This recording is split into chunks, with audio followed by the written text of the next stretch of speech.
Mis agradecimientos por la invitación y yo les traigo una serie de reflexiones que empezaría diciendo que es que volvamos la mirada un poco sobre lo que conocemos, o mejor, sobre lo que creemos conocer. Hay dos maneras de aprender, a veces aprender nuevo conocimiento es lo desconocido, son nuevos conceptos, por supuesto que todos aquí lo hacemos, pero hay un tipo de conocimiento que se nos olvida y es el que creemos que manejamos. Entonces quiero enfatizar en algunos aspectos y desde dónde hablo, desde donde creo estamos absolutamente todos aquí o la mayoría, que es desde nuestra condición de académicos, de profesores de medicina y médicos, que no perdemos nuestra condición de profesores mientras estamos ejerciendo nuestra profesión. El modelo de relación médico-paciente, todos lo tenemos supremamente claro, tiene un origen histórico que se remonta a la Grecia clásica y desde un principio nos quedó claro que el concepto de autonomía médica era un concepto que tenía una relación profunda con el hacer bien, que después la bioética lo va a convertir en el principio de beneficencia, y con el no dañar, que después se va a convertir en el principio de no maledicencia. Pero esos dos elementos, la autonomía médica en el horizonte de hacer el bien al enfermo y de no dañar al enfermo, está en el origen de la relación médico-paciente histórica. Con el siglo XX, con el ingreso a partir de la mitad del siglo XX de los derechos de los pacientes, se une a este concepto de la autonomía del enfermo, pero como quería mostrar ahí en esa gráfica, creo que ya ha pasado la época donde los médicos presuponíamos que la autonomía médica se combatía, se contrastaba con la autonomía del paciente. Hoy es claro que hay una posición donde la autonomía del enfermo no le quita la autonomía del médico y que esto de alguna manera ha llegado a un equilibrio. Fundamentalmente entonces tenemos que el concepto de autonomía médica, esa capacidad de decidir nosotros por nuestros pacientes, está inmersa en un modelo de ética médica, occidental, que repito, incluso es anterior a las escuelas de bioética de los años 70 del siglo XX hacia acá. Recordar cómo nos plantean básicamente estos dos bioeticistas las llamadas acciones autónomas, y dentro de esas acciones autónomas se considera la intencionalidad, el conocimiento y algo muy importante que ahora lo analizaremos en nuestro contexto real, sin control externo. Entonces viene una primera pregunta que quiero hacer. Lo que quiero que analicemos entre todos o reflexionemos entre todos es si la autonomía médica que hoy ejercemos es realmente una autonomía médica que se contrasta con acciones autónomas, es decir, que se corrobora con acciones autónomas, o si realmente hemos perdido la autonomía de las acciones. Y ese punto es fundamental desde la academia para reflexionar y para tomar incluso acciones posteriores. Sin control externo, recordemos, implica sin coerción. La coerción siempre es explícita, ahora daremos unos ejemplos del mundo real. Sin manipulación, que implica sutileza y que toca un tema que yo aquí voy a dejar esbozado por tiempo, y es el tema de si estamos enseñando realmente bajo parámetros estrictamente científicos o la infiltración del negocio de saberes particulares con intereses privados están contaminando desde las guías hasta parámetros terapéuticos, etcétera, etcétera. Ese es un punto clave para saber qué tanto estamos enseñando manipulación en el conocimiento. Y finalmente la persuasión, que por supuesto es todavía más sutil, y entre más sutil sea una acción, más difícil de detectar, más difícil de identificar y por lo tanto en un momento dado de cuestionar. ¿Qué tenemos en un nuevo modelo que ha venido apareciendo, no solo en Colombia, pero tenemos que hablar de lo nuestro, también en todo el mundo? Una relación médico-enfermo que se convierte en esto, en una relación médico-funcionario, usuario-cliente, donde el concepto de autonomía médica está en relación, en primera instancia, con la autonomía del enfermo entendida solo en el acto legalista de la firma del consentimiento informado. Y todos sabemos que esto ha terminado en un tipo de acciones absolutamente contrarias incluso al principio de autonomía médica. Hoy son las enfermeras o incluso las auxiliares de enfermería o los estudiantes de medicina los que le hacen firmar el consentimiento informado al paciente, que nunca le explicaron realmente qué le iban a hacer. Este modelo ya de entrada, el concepto de autonomía del enfermo se convierte en ese acto legalista y además tramposo, que no sobra decir que hay jurisprudencia en Colombia donde médicos han sido condenados a pesar de que está firmado el consentimiento informado porque se demostró que lo firmaron pero no le explicaron al paciente. Es algo que debemos tener en cuenta además porque hay jurisprudencia en Colombia. Y lo otro bien complicado de este modelo es que la autonomía médica ya quitó de su horizonte el beneficio del enfermo y la no maledicencia, y solamente hablamos de beneficio de la empresa y de fidelidad a los intereses económicos de la empresa. Aquí tenemos el nuevo modelo de autonomía médica, aquí tenemos además un nuevo modelo que necesariamente tiene que ser confrontado por la academia. Es cierto que a las alianzas público-privadas, las alianzas entre la formación teórica y la práctica y el ejercicio de la profesión, por supuesto que se tiene que llegar a aspectos armónicos, pero no entender algo que vengo escuchando en algunos discursos de nuestro propio gremio, es que el deber de la academia es formar para la realidad, por lo tanto empecemos a hablar de este modelo de relación médico-paciente y dejemos a un lado el modelo ético como el centro. No, formar para la realidad no es adaptar estudiantes para que hagan el negocio privado de otros. El papel crítico, y por eso el tema de mi conferencia, de la universidad, el papel crítico de la academia es la razón de ser de la academia. Entonces tenemos este nuevo modelo que se convierte en la ética corporativa frente al modelo de la ética médica en la relación médico-paciente. Simplemente traigo acá a algunos de nuestros máximos profesores y médicos de todos nosotros, médicos colombianos, los que estemos acá, que es el doctor José Félix Patiño, que siendo presidente de la Academia de Medicina del año 99 y frente a una posición explícita sobre la Ley 100, pues decía esto, que no lo voy a leer todo porque ustedes lo están leyendo, pero sí quiero resaltar este último aspecto donde deja claro lo siguiente: al tiempo que la reforma abre oportunidades, también significa grandes peligros.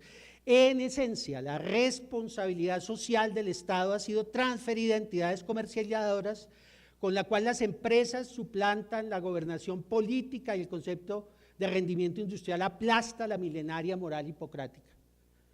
El concepto de rendimiento industrial aplasta a la milenaria moral hipocrática. La ética médica, cuyo objetivo inefable es el bien social, es reemplazada por una todavía no bien conocida o bien definida ética corporativa, donde el costo-beneficio en términos de rendimiento financiero es el objetivo principal. ¿Qué estamos haciendo? Estamos enseñando autonomía médica en las escuelas de medicina, donde hablamos en teoría del horizonte del paciente, del beneficio del paciente y de la no maledicencia, pero van a los sitios de práctica. Pero hoy los hospitales y las clínicas acreditadas tienen el modelo no de ética médica, sino tienen el modelo de ética corporativa. Entonces es imposible que unas cuantas clases teóricas del profesor de bioética, yo soy el profesor de bioética de mi facultad, se contraste con la realidad cotidiana de los estudiantes en formación tanto de pregrado como de posgrado. Aquí simplemente recordar a otro gran bioeticista latinoamericano, al chileno Miguel Kotov, que hace caer en cuenta de lo siguiente: el nuevo modelo de autonomía médica va de la mano de la biomedicina en términos de acreditación, de eficacia, de eficiencia, en términos exclusivamente económicos. Y de alguna manera entonces se excluye la relación médico-paciente basada en la ética médica, o sea, la autonomía médica deja de existir en ese modelo y entramos a que se suplanta por controles de calidad. Es lo que estamos viendo todos los días, eso es lo que está sucediendo. Están llegando los estudiantes de pre y de posgrado a los sitios de práctica y claramente la filosofía, la ética de la institución es: hay que ahorrarle a la institución, hay que ser fiel con la institución, el paciente es un cliente. Entonces aquí hay una situación dramática donde creo que nos ha faltado mayor énfasis a aquellos que pertenecemos a la Academia Colombiana frente a este asunto. ¿A qué se ven abocados muchos de nuestros estudiantes? Pues a esto, ¿cierto? A oír por un oído lo que dicen algunos profesores, no todos, el profesor de bioética o de ética, y por el otro lado, la situación en la que se ven inmersos. Pero además quiero decir aquí algo que es bien interesante. Hay una esquizofrenia en algunos académicos. Hablan del bien de la relación médico-paciente y de la ética médica hasta que llegan al sitio de práctica del hospital o de la clínica. Y eso es todavía peor para los estudiantes, porque cuando uno manda mensajes esquizofrénicos, casi que es mejor que no defiendan entonces aquello en lo que no creen. Porque si algo acaba con el ejemplo, es la esquizofrenia de sus profesores. Este es un punto que aquí tendríamos que tocarlo más a fondo, incluso a nivel de dedicarnos a ese hecho específico y a terminar dando algún pronunciamiento que no los hemos hecho. Simplemente este es el modelo ideal, que lo tienen muchos estados, donde la salud es un bien social. No se nos olvide que la Constitución del 91 dice que somos un Estado social de derecho, donde las entidades prestadoras de servicio, que pueden ser públicas, privadas o mixtas, van en beneficio de los ciudadanos, y hay una administración sin intermediarios de aseguramiento ni financiación. Como ven ustedes, la idea es un esquema donde todo fluye, donde no hay escapes de dinero y donde hay una verdadera retroalimentación. Hay algunos países que han funcionado muy bien. Este no es un modelo que implique una ideología política, simplemente una voluntad política, que es muy distinto, tanto en educación como en salud. Y yo sigo diciendo que nosotros como academia tenemos que insistir una y otra vez en que tenemos derecho a un modelo de este tipo, porque esto no implica modificar ni el dinero ni muchas cosas, sino voluntad política y también presión académica, que a poquita que hemos hecho, para ser honestos. Aquí tenemos el modelo como el nuestro, ¿cierto? Donde la salud pasa a ser realmente un bien de consumo, hay ánimo de lucro, porque los intermediarios tienen claro ánimo de lucro explícito e implícito, donde las IPS se vuelven rehenes o cooptadas por las EPS, todos los días quebrando hospitales y clínicas, teniendo la plata en el bolsillo, y por supuesto estamos ante clientes y consumidores. ¿Qué pasa en este modelo? ¿Dónde queda la autonomía médica? Cuando este modelo genera obstáculos burocráticos a propósito, eso ya está claramente estudiado, obstáculos burocráticos a propósito que buscan lentificar, desconocer, negar la atención, no gastar la UPC de los pacientes. Frente a una estructura que crea obstáculos burocráticos, no crean que es gratuito las colas, no crean que es gratuito las triples colas, no crean que es gratuito la negación y la necesidad de la tutela. Esto está diseñado para eso. Y por supuesto, los médicos y los equipos de salud pasamos a ser víctimas de este sistema. Perversión de la relación médico-paciente, todos sabemos a qué nos atenemos en la realidad. Primero, insumos totalmente precarios, pacientes que vemos después y si manejamos distintas especialidades, cuando los vemos son pacientes que ya llegan en neoplasias en estadio 4, donde lo único que hay que hacer es manejo paliativo y no hay manejo paliativo tampoco en la estructura del sistema, etcétera, etcétera. Y ustedes saben lo que está pasando en los servicios de urgencia de Colombia, porque al no dar citas adecuadas, los servicios de urgencia están colapsando y los médicos, las enfermeras son la cabeza visible donde la gente va a volcar su angustia y su decepción, y casi que se volvió riesgoso ser médico de urgencias. Ustedes saben que en buena parte de este país les pegan, así de sencillo. Entonces estamos siendo víctimas también, por supuesto, de este sistema. ¿Cuál autonomía médica en un sistema que a propósito crea los obstáculos burocráticos? La coerción, ya voy a ir cumpliendo mis últimos 7 minutos tal vez. La coerción, está claro, los contratos fugaces, todos contratos a 1 y 6 meses, entonces no hay necesidad ni de ser explícitos en ese modelo de ética corporativa. Órdenes verbales de limitación no científica en el acto médico, ustedes saben que no lo escriben pero lo dicen verbalmente, y recordemos que a la hora de la demanda la responsabilidad es individual, sino una firma de parte de los directivos de las EPS, y todos los días colegas nuestros están yendo a la cárcel o perdiendo su dinero por este tipo de órdenes verbales, entre comillas. Por supuesto, un personal insuficiente a propósito y algo que es lamentable, estímulos económicos perversos. Entonces aquí se hace estímulos económicos a los médicos que gastan menos y no a los médicos que atienden bien. O sea, estamos en un modelo, perdónenme la expresión y voy a ser muy duro, en un modelo mafioso. Y la pregunta es si la academia tiene que volverse a adaptarse para ese modelo mafioso. La manipulación, que tiene que ver con el conocimiento, y aquí solamente voy a esbozar dos cosas. La una, por supuesto, en principio son bienvenidas la medicina basada en la evidencia, las guías basadas en la evidencia, sobre esto no hay cuestionamientos, es parte de la medicina mundial y no vamos a cambiarlo. Obvio que la preservación de la autonomía médica individual es importante también aquí y de alguna manera al final muestro la ley actual que nos permite hacer cositas. Sin embargo, como cito aquí al doctor Jaime Calderón, todos sabemos también en qué se convirtió la implementación de la medicina basada en la evidencia y en buena parte se implementó al servicio de esa ética corporativa, a realmente terminar reduciendo en la práctica los derechos de los pacientes y los derechos de los médicos y de las enfermeras a dar un buen servicio. Entonces, bajo el lema de la medicina basada en la evidencia, aquí terminamos haciendo guías que realmente tenían objetivos diferentes. Y hablemos de esto muy rápidamente, que son las llamadas investigaciones de las buenas prácticas clínicas. Aquí quiero dejar claro una posición que nos falta como academia expresarnos más.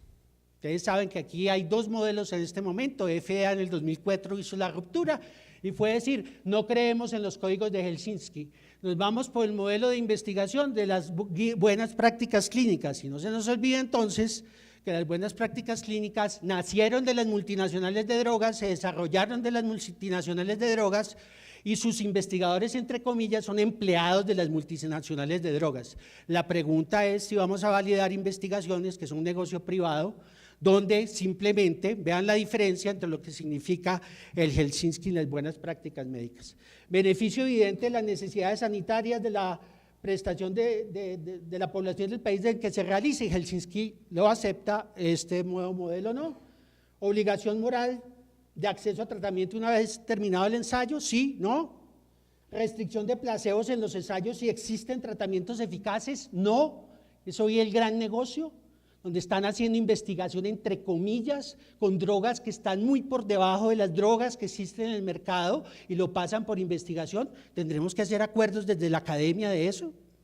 Y comunicación exacta de los resultados y su publicación. El gran problema de los ensayos que no se publican si no hay resultados beneficiosos de estas drogas. Hoy todo el cuestionamiento a drogas como las estatinas, etcétera, tienen mucho que ver con esto. Entonces la pregunta es si vamos a seguir simplemente diciendo que está en la misma investigación. Aquí debe haber una clara posición de que la investigación es la investigación bajo códigos de Helsinki y no bajo códigos privados.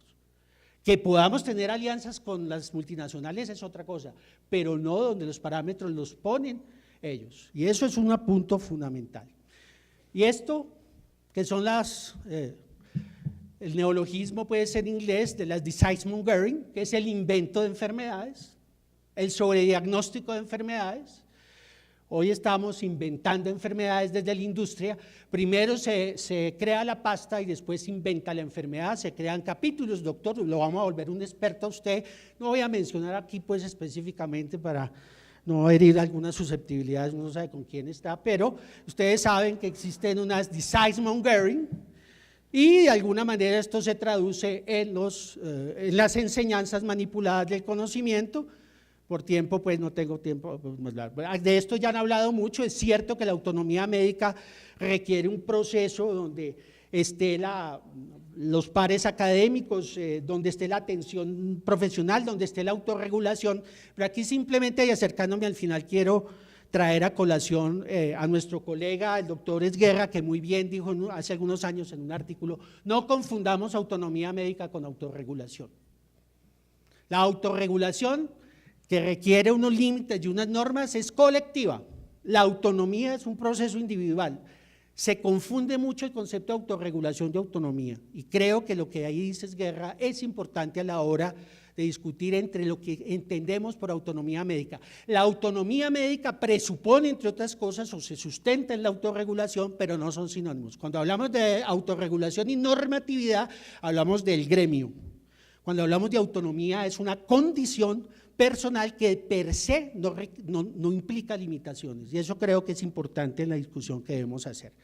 Termino con esto, recordar que de todos modos la ley estatutaria que es vigente en este momento sí nos permite retomar y llevar a la práctica, si se quiere en términos jurídicos, la autonomía médica y defenderla. Ustedes saben que venimos de precedentes terribles con lo que fue la ley 100 y sobre todo los decretos que generaron la ley de emergencia en el 2010, que en la práctica llevó prácticamente a acabarnos la autonomía médica.